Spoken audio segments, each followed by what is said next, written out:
Kia ora, g'day, welcome back once again here with part 2 of my reaction to the Mountain Leaders course. So Royal Marines Behind the Lines, episode 1, Fain Would I Climb? So let's jump back in.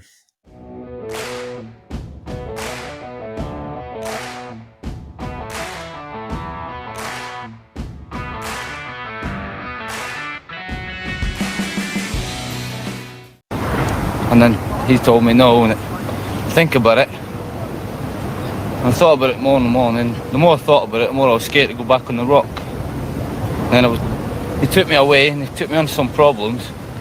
He started me off on the problems again, going back to square one again, just starting off. We come up on the problems. At the end of the day, I felt really great. I got my confidence back in myself, and then climbing on the rock. So I decided to change my mind, stay on the course. I think I've done it now. I think that I'll be able to go and I'll be able to climb the rock now. Oh, wow. There I was at the end of part 1 of my reaction. I thought that this guy had withdrawn with the other guy that it mentioned. I think I might have gone off what the interviewer or the commentator might have been saying, or the narrator, whatever. But it sounds like this guy has, gotten over it. And I suppose this sort of speaks to what I think I heard Jay Cal speaking about. Longer course, harder course, but a higher success rate because the instructors, it's a course at the end of the day and they're actually wanting the students to pass. And listening to this guy speak about the support that he's received from the instructor, whether that's the person right next to him or some of the other instructors, the coaching, the guidance, take some time to think about it, don't just withdraw. That's pretty awesome. That's and he sounds good about it. Sounds like he's feels a lot more confident now, that's great to hear. So anyway, it takes a lot of courage though to also admit that you don't want to do it. That was the biggest part, was admitting that I didn't want to do it. I didn't want to do that, but I felt that I had to. Next week we'll put him with either myself or Sergeant Major, and we'll nurse him through, probably not quite so fast as the other people, until we think that he's got his confidence then. And towards the end of the week we'll start giving him more exposure when his confidence comes, and we'll know when it does or not. And I think probably it'll be okay, no problem at all. But there was a problem. He didn't make it either. The criteria at this stage are absolute. oh bloody hell. Zero was thinking, he's failed, and then he's talking that he's all right and he's going to carry on. Cool to hear the instructor saying that they'll nurse him through, but then the bloody narrators come back in, but he wasn't all right. So fair enough. Yep, the standards are the standards and you've got to get through, but hey, that's great to see and hear and know that the instructors there in the Mountain Leaders course take that time and care and concern with each student. A harsh decision now can save lives later. On the 5th day, a third man failed, the candidate from the Australian SAS. The third person didn't attend the selection course. He's come from a... Hang on, what day was that? 3rd day? He didn't make it either. The criteria at this stage are absolute. A harsh decision now can save lives later. On the 5th day, a third man failed.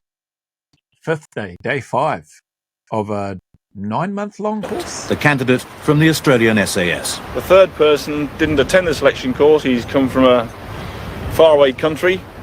But once again, I think it's his major problem is his physical fitness, his medical fitness, and his mental fitness, his mental attitude towards it. I think he could do it if he wanted to, and if he'd been a bit fitter, he'd have no problems at all. I don't know how much he's using his medical problems as an excuse to get off the course, but he has used it. He said that he has got problems, so tomorrow obviously I'm going to have to make some rather quick telephone calls to some fairly senior people and see what's going to be done about him.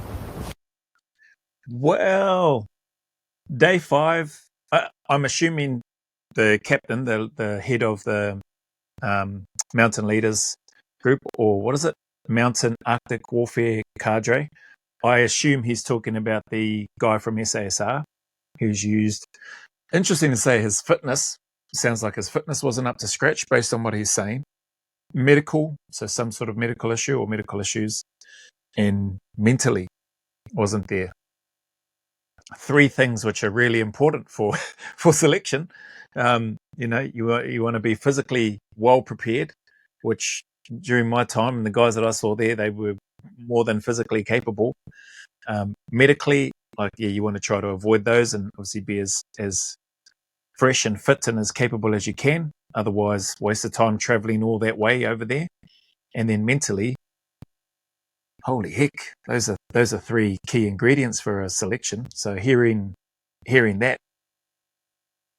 that's disappointing. Like from my side, assuming that they're speaking about, and I guess they are, the SASR operator that has withdrawn by the sounds of things. Sounds like he's pulled the pin, whether it's a medical withdrawal or whatever.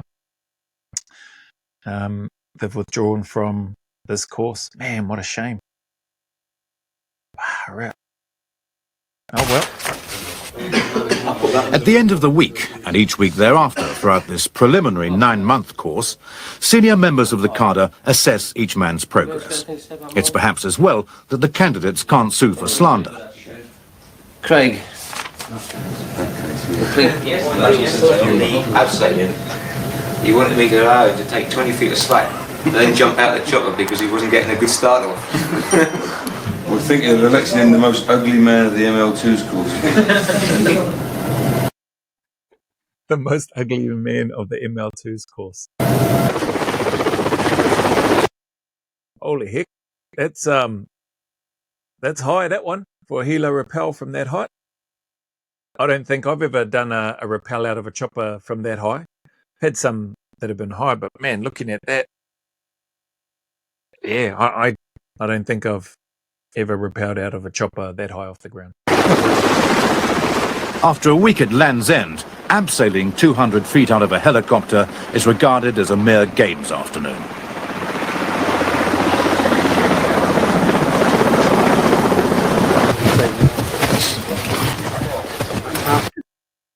Good old 4-count burpees. I wonder what those are for. You're now training to be instructor. You'll have to show a bad example, okay? 20. Admonishments are frequent. The most punitive punishment remains the press-up. You should know this from being at Lumsden. 20 setups. What is this? Legion, eh? That's not part of your uniform. 20.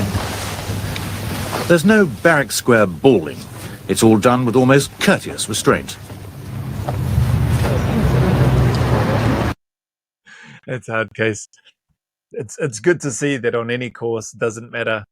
They're going to find reasons to give you some punishments and push-ups. Did it? Yeah. Oh, have you all got your piece of rope in your pocket? Yeah. Right. Stand up, tie a dick's knot. How many press-ups do you want if you haven't got a rope? Oh, I'll have 40 sit-ups at you then.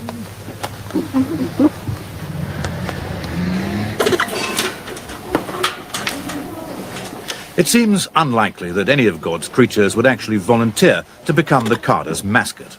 However, promotion to the rank of Falcon appears to have induced a sense of security. Well, he was very noisy at first, and he wasn't very popular. I think people were trying to strangle him and flush it down the loo. You know, you catch them secretly talking to it.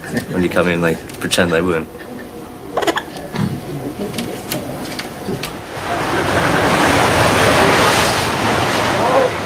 Penny Pool, at other times, is a Cornish beauty spot well known to poets and artists. The only artistry demanded of a Marine commando here is that he should traverse this Atlantic cauldron without falling in.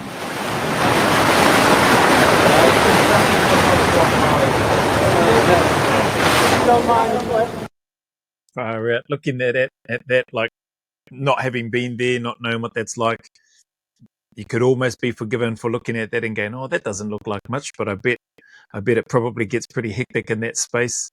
Why they've chosen it must be so they've got to traverse it. I don't know how long or how far they've been traversing, whether they come from around the corner and then along to this part that we can see here, or whether it's just this piece that, was it bouldering? I'm no climbing expert, but traversing that little piece there. And then what? Like, it must be the green helmets that are doing the traversing, I guess. At high tide, this neither Arctic nor mountain challenge is easier said than done. For some, with heavy seas pounding through the gap, the limit of ambition is to hang on. down there for these big coppers. I don't want anybody going in there.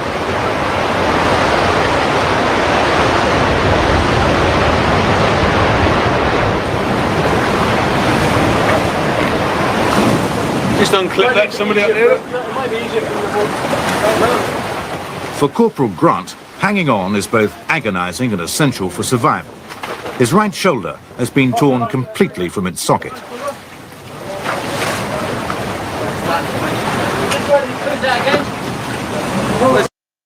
I assume that'll probably be him done for the course then. Where's the dog?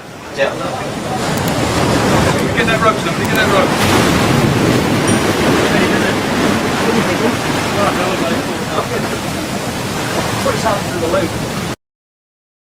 They must time it for so that there's a bit of water and stuff in there, I guess, so it's not too high for the candidates, I assume, I guess anyway. But this fellow looks like he's in a bad way, so yeah, looks like they're going to have to pull him out, and he'll be gutted.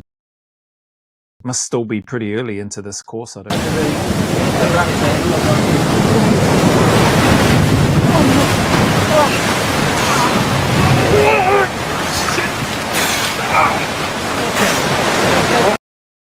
Okay, I spoke too soon, sorry.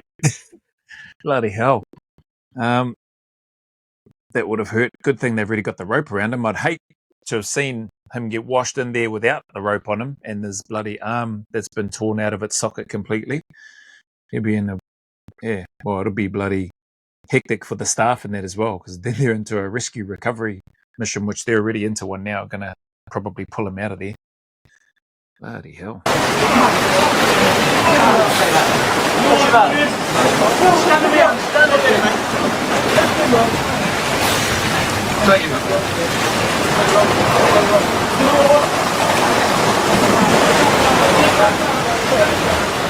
One man safe, but now his rescuers must save themselves. There are actually 3 men there somewhere in the water. Bring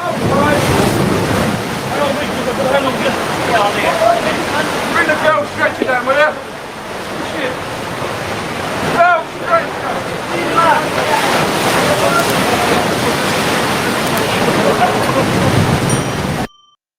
The thing with, I suppose, with courses like these, probably be no different to a selection, really. You've still got to crack on with the work, and you've still got to, learning to be done and a job to do. So they're probably going to, I would imagine, exfil him out of there, and then everybody else will crack on with the work, I suppose. They said there was 3 in there. Well, hopefully surely they must have the 3 people out. This is cool to see this footage, and it's, unfiltered, just seeing what's happening as it's been happening. Where do you want it? Where do you want it?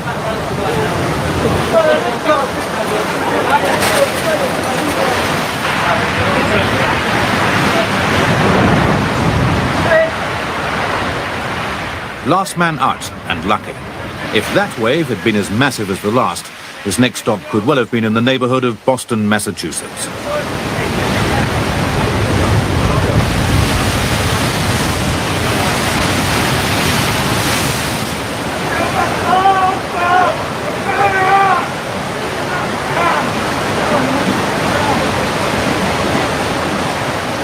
Probably quite fortunate that I got the rope round the guy that was injured, and Chris and the other guys jumped in, which tended to jam the whole Zorn up. I think if just the 2 of us had been swilling around, then we might well have got swept out and off the ledge. And especially the guy with the injured arm, there was no way he'd have got out. Okay, Jim. Take a good rope, Jim, will you? The students have got a no-duff Kazovac to do for real as part of the course.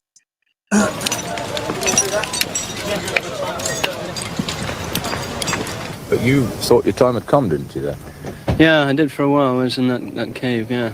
There didn't seem to be much happening in the way of getting me back out again. When was the last time that you thought you weren't going to live to see the following day? I took a bullet through the chest, I think it was the last time. Okay, still got another hour's work. Look at that, eh? I don't know. I'm assuming he's being serious, but bloody hell. The ability to still keep a sense of humour after something as traumatic as what he must have been through, getting shot in the chest. And then that was the last time where he felt like that. And then that time there in the rocks, bloody hell. Poor fellow. Don't worry about being a bit wet, carry on with the problem. Well done all the 2 scores and those that went in. OK, you've got another hour's work left. There are no concessions. It isn't that sort of club. It was unfortunate. That makes sense. That's what I was saying earlier. It's still like it looks the middle of the day, right? So there's still clearly, I would imagine, plenty of work to do and training to do as part of the course that they're on. He was running a bit high, but Lance Corporal Grant, unfortunately, just happened to come off after he'd done the problem. He came off, his hand was left in there. But as I say, it's all part of the actual character building of the ML2. You've got to have a person who, when he is wet through, soaked wet through, and perhaps freezing in Norway, is able to turn round to be it a half company or 30 men and smile and generate motivation within them. And to do that, you've got to do these little, should we say, foibles that have been in the course for years. They are part of the course and everyone expects to do them. Here are some more of the Cadre's little foibles. Go for it. Come on, stand out.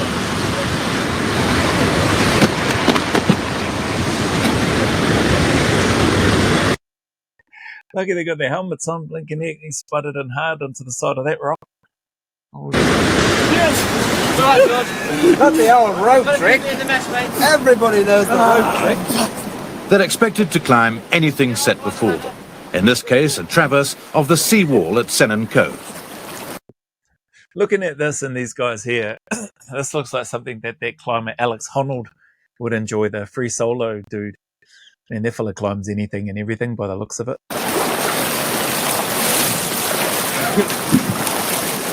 I don't want to see anybody dry.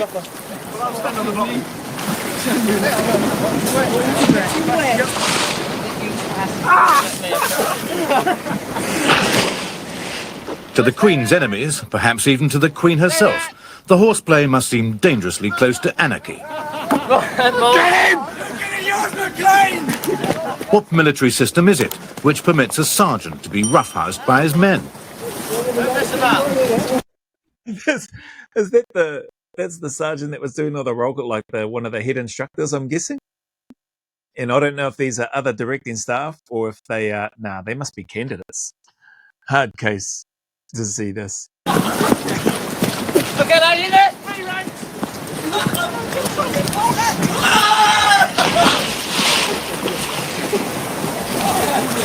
You're getting tired. Yeah.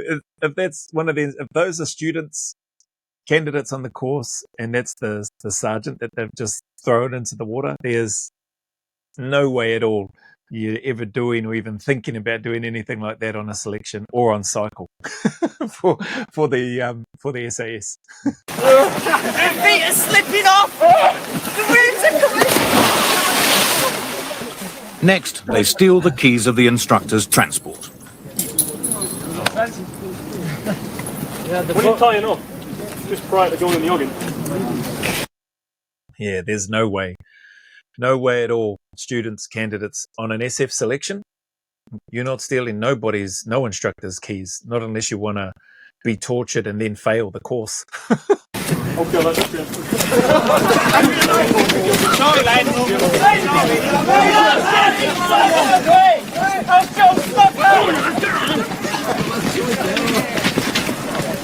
No one escapes, not even the director of this film.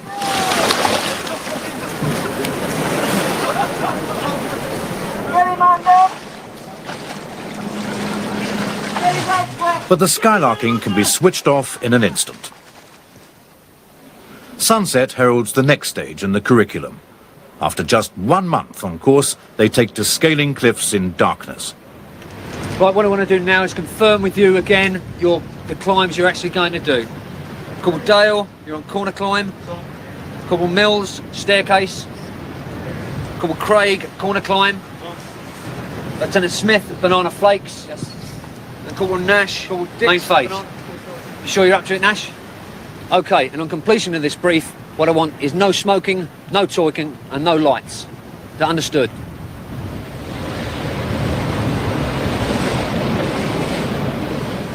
The only illumination is from a pale moon and a distant lighthouse. What you're seeing here comes courtesy of science. It's being filmed through image intensifiers which give an accurate impression of what it's like to peer through the night sights of a rifle. The test piece rock face is 80 feet high.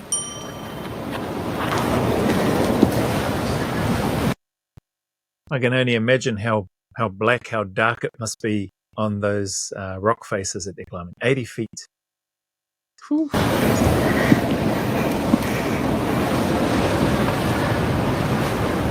Really scary up here if you don't think about it. I'm still sweating now. From my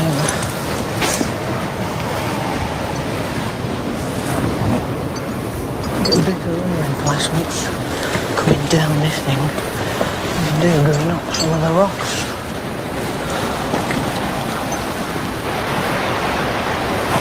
Stuck in there. It is in situations like these that you discover why the instructors never need to raise their voices. They earn respect and maintain authority by sheer example. Climbing down a cliff face in darkness is even trickier than climbing up. Sergeant Mac McLean sets off without ropes. See how it goes to reverse this diff climb. Little left banana flakes. There's a way down that we use quite a lot. I know it very well. Although I do climb it at night. You just have to feel around and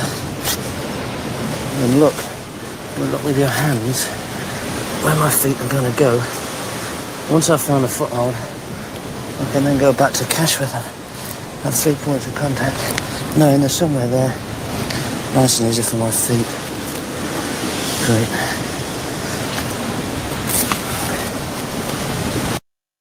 Pretty awesome. The instructors leading the way, it's hard as a student then when you're seeing instructors leading, doing the things that they're asking you to do and doing it without ropes, whilst the students are likely on ropes as well.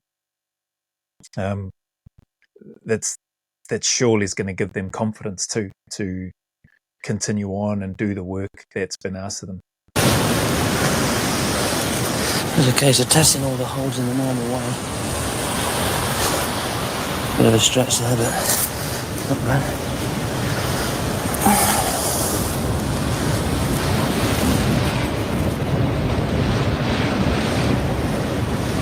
It's a lovely rock, this granite.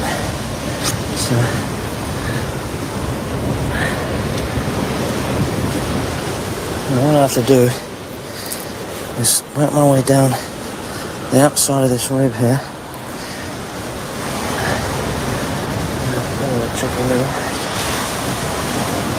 Stacks of handholds, no problem. This is a smaller leap across. Well, it's no good waiting, you might as well just do it. If you hesitate. Got it. They must have mic'd them up, for the purposes of this. Look at that, no sweat, man, just cruising along. Seems like, anyway. Just got my finger there. The thing is, you can see what we're jumping on. Can't see how near the wall is there. And difficult. To alleviate the anxiety of next of kin, the trainees do have the benefit of ropes.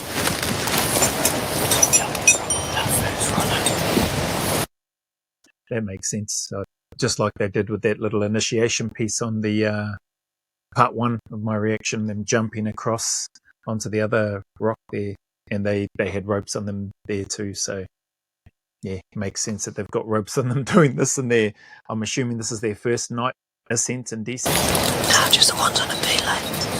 All your other runners fell out. All 2 face, 2 steady. There was quite a big gap here. When you get to this part of the gully, so what you have to do is bridge it like so. It's quite easy coming down, but it's slippy though. There's a bit of waterfall coming down here at the moment. That's the case now. These are the normal techniques. feel low. Nice handhold, nothing. Figure out somewhere to put the feet. And just climb it as you would during the day, really. I'm going to see if I'm going to make that move there. Have to move around a bit. These things try not to scramble.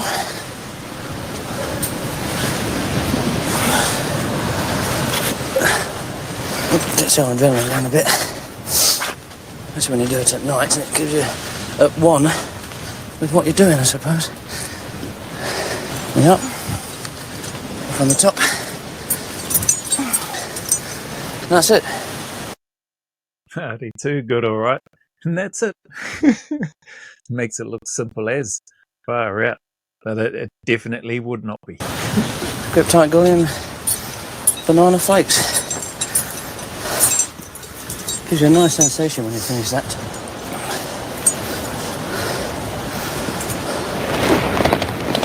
McLean is safely back up, and so, without a scratch, are all his pupils.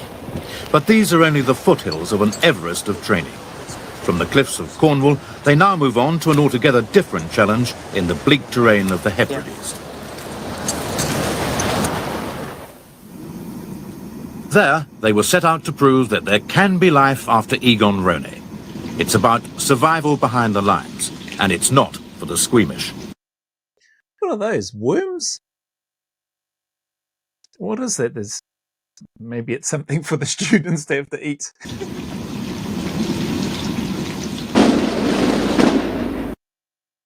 The BBC wishes to thank the Mountain and Arctic Warfare Cadre Royal Marines. Okay. Oh, okay. This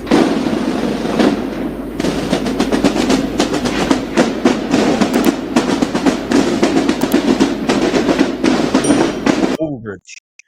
Written and narrated by Ian Waldridge. That name sounds familiar. Anyway, that's the end of part one. So 2 videos for this first one. And as I mentioned in part 1, I think there's 7 videos of this series documentary altogether around the behind the lines Mountain and Arctic Warfare Cadre or Cadre course or Mountain Leaders course. So again, shout out and thank you to those that suggested this, and yeah, enjoying it. So I'll keep chipping away at this in amongst all the other reactions that I'm doing and posting them up as we go. So thank you very much if you made it this far and stuck around this long. Much appreciated as always. With that being said, the message is the same, regardless of any challenges, trials, difficulties that you may be going through, or somebody that you know. I encourage you, or you can maybe encourage them to just keep turning up, keep staying in the fight, put one foot in front of the other and just take one day at a time, to be kinder to yourself, to ourselves, and to just know that if we want things to get better, they can, they will, and they do get better as long as we can stay consistent, disciplined, and patient and just do our part. You're not alone, and it's okay to not be okay, and it's okay to ask for help. So just stick at it. The sun will shine again. There are better days ahead, and those better days are closer than you think. So as always, go always a little further. Remember, who dares wins and who cares wins. And until the next video, there's a big mana wave coming from me to you, filled with my aroha, respect, appreciation, and gratitude for you all.